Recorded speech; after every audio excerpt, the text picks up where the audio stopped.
So with all of that, obviously, there are communities everywhere across North Texas, and they're coming together to protect the homeless, for instance, from the bitter cold that we have right now, not just what's coming later.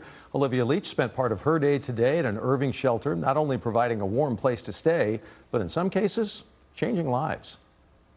It's more than a warm meal and a place to sleep.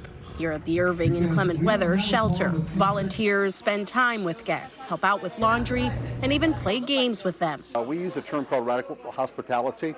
The biggest thing we want our guests to feel is love. 4 years ago, Christchurch Irving donated this 12,000 square foot building to Life Change Housing Associates to create this shelter.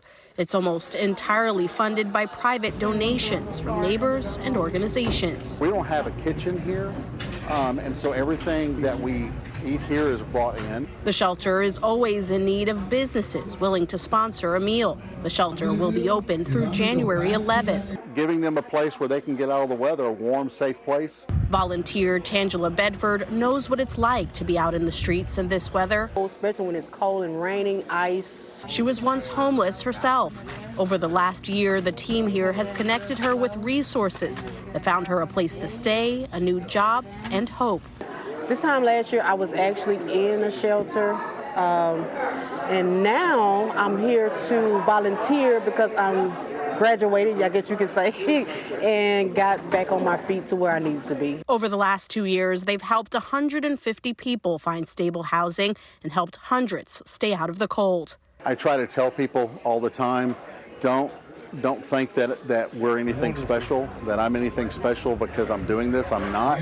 I'd love to be sitting at home with my wife watching TV, under a warm blanket, especially when it's snowing outside.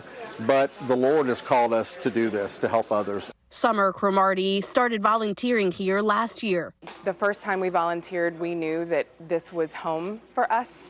To be able to meet a real and tangible need, it's one thing to collect soup cans, but it's another thing to be able to hand soup to an actual person.